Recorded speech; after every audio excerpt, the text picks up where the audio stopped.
السلام عليكم ورحمة الله وبركاته.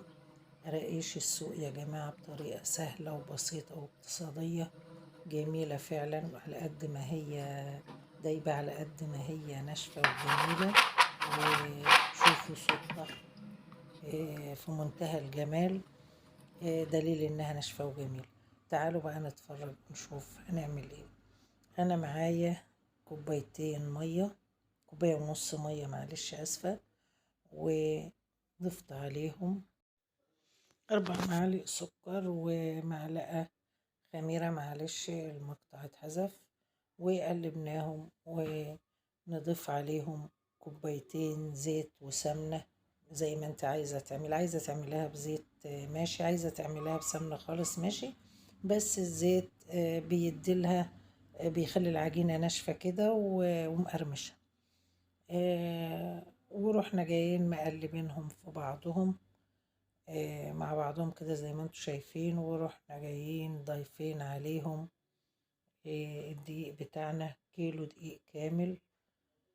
انا جايباه دقيق متعدد الاستخدامات. ممكن تستعملي لو عندك دقيق مثلا، عندك غلة وبتطحني، فممكن تستعملي الدرج الاولاني تستعمليه. وضفنا عليه كيس لبن بودرة صغير، او ما يعادل معلقتين 2 لبن بودرة. عايزة تستعملي مثلا نص كوباية لبن ماشي براحتك، بس انا عملتها بمية علشان بتبقى ناشفة وجميلة بصراحة واقتصادية.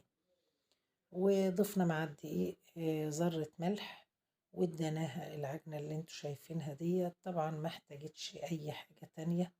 ورحت جاية ما تستنش عليها تخمر. مسكناها قطعناها بالطريقة اللي انتوا هتشوفوها ديت. ورحت جاية مقطعاها ورصاها في الصينية بتاعتنا. افرديها تبقى حوالي 3 ملي او اقل من سمك الصابع بتاع ايديكي بحاجة بسيطة. شكلها زي ما انت عايزة. ورحت جاية مقطعاها. عايزة تعملي لها حشوات براحتك، بس دي قراقيش سادة ما تكلفتش حاجة معانا. والكيلو الدقيق عمل حوالي 2 كيلو قراقيش. طبعا الكيلو بره ب60 جنيه، ويمكن أغلى كمان في بعض الأماكن التانية.